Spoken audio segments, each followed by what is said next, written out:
Hello, my name is Jocelyn Jimenez Barrios, and the purpose of the video is to talk about hypertension. Definitions and objectives. Hypertension is when there is too high of pressure that is pushing against the arteries, which make it hard for the heart to pump blood throughout.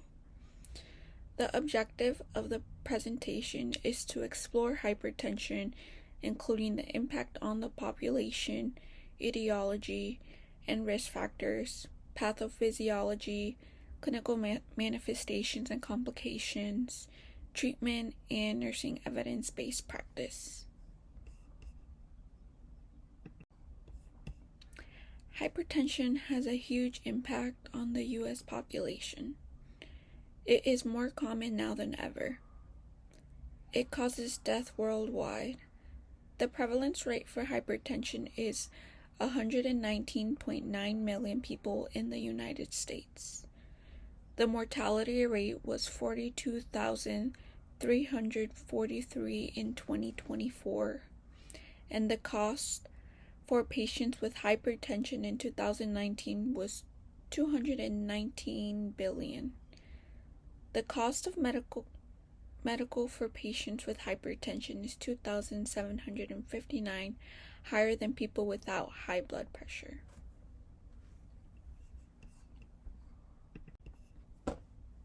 Etiology and risk factors. There is no definitive etiology for hypertension. For primary hypertension, there is an unidentifiable cause, and for secondary hypertension, it is based on the underlying cause. The risk factors for hypertension are categorized into two, them being modifiable and non-modifiable. Modifiable risk factors include smoking, excessive alcohol use, high sodium intake, obesity, and lack of exercise.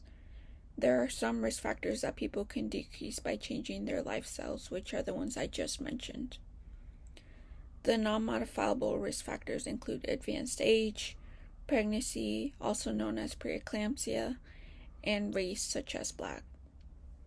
All of these factors can lead to hypertension. They either cause a plaque buildup and leads to increased pressure, such as smoking, high sodium intake. This can also include fatty foods such as fast food, chips, burgers, pizza, and obesity. Or the heart just needs extra pressure to meet the body's demands, such as pregnancy and advanced age.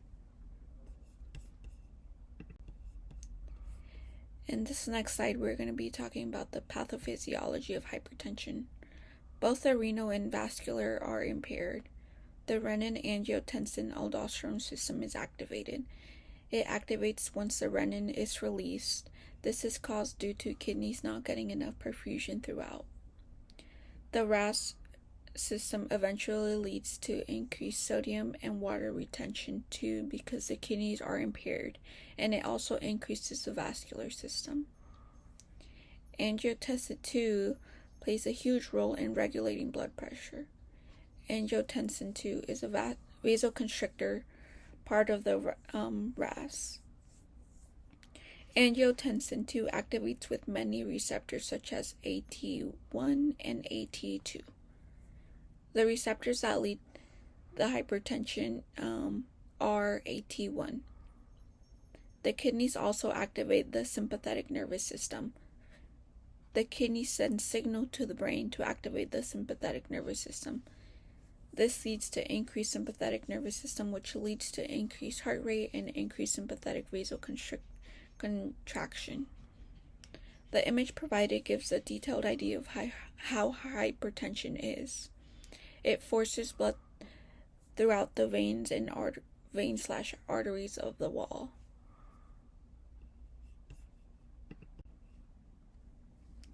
This next slide is about clinical manifestations and complications of hypertension. There are several manifestations of hypertension. The one I mentioned are chest pain, dizziness, heart palpitations, headache, and vision changes, such as blurred vision or changes in vision. It is important to keep an eye out for any of these symptoms, as this could be a possibility of increased blood pressure. Some complications of hypertension include myocardial infarct, also known as heart attack, stroke, heart failure, atrial fibrillation, kidney disease, and many more. If someone ends up experiencing these types of symptoms, go to the emergency department as soon as possible. The image showing symptoms is showing symptoms that people could experience and possibly lead to hypertension.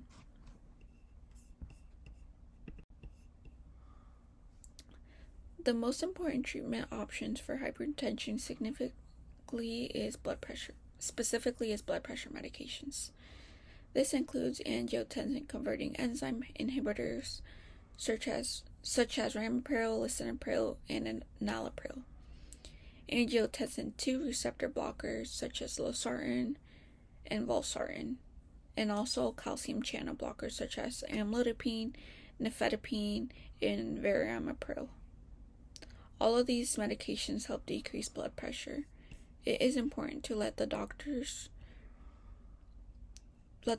aware if experience any side effects such as chest pain. These medications help relax blood vessels / muscles of blood vessels. Lifestyle modifications are very important when it comes to trying to help maintain a good blood pressure. These lifestyle changes include smoking and alcohol cessation, the DASH diet, and physical activity. Smoking and alcohol cessation can help by eliminating the need for vessels to vasoconstrict and work harder. The DASH diet stands for Dietary Approaches to Stop Hypertension. This includes vegetables, fruit, low-fat dairy products, lean meat, whole grains, and many more.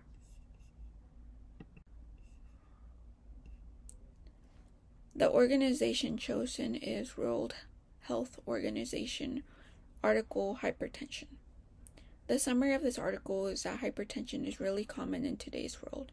Genetics and high salt increase the risk for hypertension. And it is important to get treatment such as taking blood pressure medications. It is also important to monitor the blood pressure to see how high it is.